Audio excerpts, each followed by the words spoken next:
새벽기도에 오신 성도 여러분들을 진심으로 환영합니다. 오늘 우리에게 주신 말씀은 로마서 13장 8절에서 14절의 말씀입니다. 로마서 13장 8절에서 14절의 말씀입니다. 다 찾은 줄 알고 함께 읽도록 하겠습니다. 피차 사랑의 빚 외에는 아무에게든지 아무 빚도 지지 말라. 남을 사랑하는 자는 율법을 다 이루었느니라.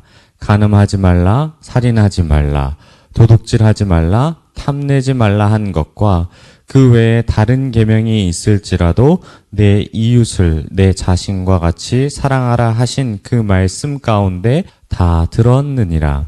사랑은 이웃에게 악을 행하지 아니하나니 그러므로 사랑은 율법의 완성이니라. 또한 너희가 이 시기를 알거니와 자다가 깰 때가 벌써 되었으니 이는 이제 우리의 구원이 처음 믿을 때보다 가까웠음이라. 밤이 깊고 낮이 가까웠으니 그러므로 우리가 어둠의 일을 벗고 빛의 갑옷을 입자. 낮에와 같이 단정히 행하고 방탕하거나 술 취하지 말며 음란하거나 호색하지 말며 다투거나 시기하지 말고 오직 주 예수 그리스도로 옷 입고 정욕을 위하여 육신의 일을 도모하지 말라. 아멘. 사랑은 율법의 완성이란 제목으로 하나님의 은혜를 함께 나누도록 하겠습니다. 율법에 관한 이야기를 생각할 때 크게 두 가지 반응이 있습니다. 반드시 지켜야 한다는 반응과 지키지 않아도 된다라는 이 두 가지로 나눠집니다. 간혹 어떤 것은 지켜야 하고 어떤 것은 지키지 않아도 된다는 선택적 순종도 가끔 나오긴 하지만 크게 반응은 지켜야 한다와 지키지 않아야 된다라고 나옵니다. 말씀을 들으시는 성도님들은 어느 편에 계실 것 같습니까? 율법을 지켜야 한다라는 쪽 혹은 지키지 않아도 된다는 쪽으로 아마 나눠지게 될 것입니다. 그런데 어떤 반응이든지 놓치는 한 가지가 있습니다. 바로 사랑이라는 기준을 양쪽 다 놓칠 때가 많습니다. 성경을 읽을 때도 마찬가지입니다. 구약의 말씀을 살펴보면 하나님의 말씀은 마치 전쟁 광이자 살인 기계처럼 하나님이 비춰질 때가 많습니다.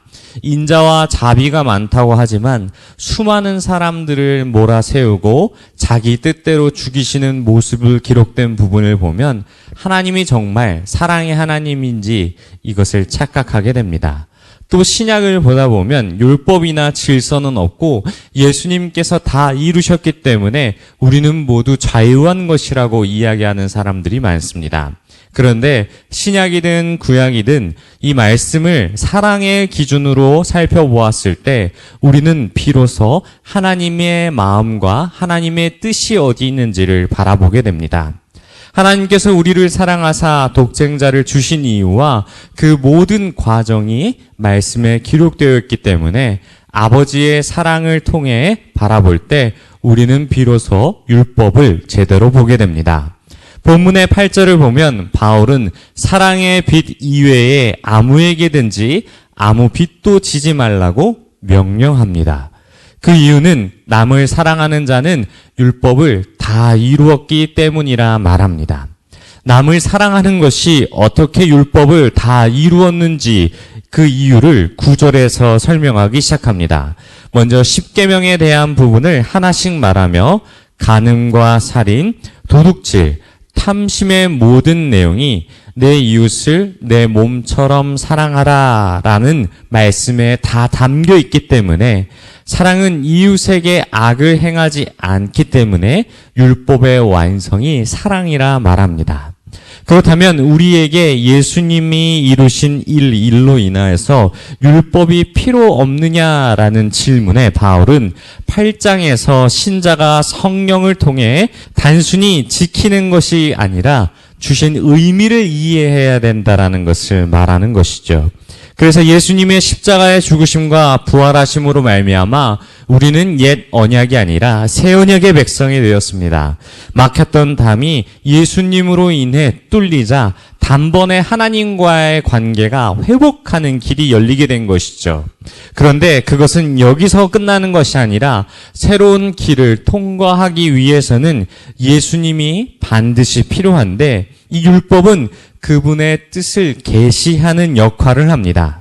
곧 하나님의 말씀을 순종함으로 말미암아 예수님을 의로 믿기 때문에 우리는 구원의 서정, 구원의 과정, 그리고 더 나아가 영화에까지 이르를 수 있습니다. 그런데 하나님께서 구약에 주신 율법의 의미는 이것이 꼭 지켜야 한다는 의미로서 우리에게 의무를 주기 위한 부담감이 아니라 사랑하는 백성들과의 관계를 지속하기 위해 주신 것입니다. 예를 들면 저는 굉장히 치즈를 좋아합니다. 어떤 종류의 치즈든지 상관없이 잘 먹습니다. 하지만 저의 아내는 피자에 있는 치즈를 좋아하지 치즈 자체를 좋아하지는 않습니다. 따로 큐브 형태나 스트링 치즈 같은 것도 먹지 않는데 저는 이 모든 것이 상관없이 너무나도 잘 먹습니다. 예전에 제가 아내의 성향을 잘 몰라서 제가 좋아하는 방법으로 치즈를 주었던 적이 있습니다. 그런데 맨 처음에는 잘 먹다가 그 다음부터는 자신의 마음 가운데 불편함이 있었는지 솔직하게 이것이 어렵다라고 이야기를 했습니다. 만약 제가 사랑하는 방법이 상대방에 맞춰져 있는 것이 아니라 내 의지대로 이것을 표현했다면 이것은 굉장한 잘못의 소통 방법이었을 것입니다. 율법도 마찬가지입니다. 시대를 따라 표현하는 방법은 달라지지만 하나님을 사랑하는 표현이 율법, 곧 하나님의 말씀을 순종하는 것임을 변하지 않습니다. 또 이것은 하나님만 사랑하는 표현이 아닙니다. 하나님을 사랑하듯이 내 이웃을 사랑하는 것도 하나님을 사랑하는 방법 중 하나입니다. 그래서 바울은 더욱더 사랑을 실천하는 삶을 살기를 명령합니다. 권면이 아닌 명령으로 하는 이유는 종말의 때를 살고 있기 때문이며 호색함과 방탕함을 벗어버리고 그리스도의 옷을 입고 거룩한 삶, 말씀을 순종하는 삶을 살아기 바라는 마음에서 로마 교회 성도를 향한 강력한 충고인 것입니다. 사랑하는 성도 여러분, 오늘 우리가 살펴본 말씀을 통해 로마 교회 성도에게 해당되는 것이 아니라 이 말씀은 현재를 살아가는 우리에게도 동일합니다. 하나님을 사랑하는 방법은 말씀에 순종하며 이웃을 내 몸과 같이 사랑하는 것입니다. 오늘 말씀을 기억하시며 우리를 사랑하기에 죽기까지 순종하신 그 사랑을 본받아 구약의 모든 율법을 성취하신 그 사랑의 터 위에 하나님의 말씀인 율법으로 사랑함으로 하나님 사랑, 이웃 사랑을 실천해가는 저와 여러분이 되시길 축원합니다. 우리 말씀을 듣고 생각하며 두 가지 함께 기도하도록 하겠습니다.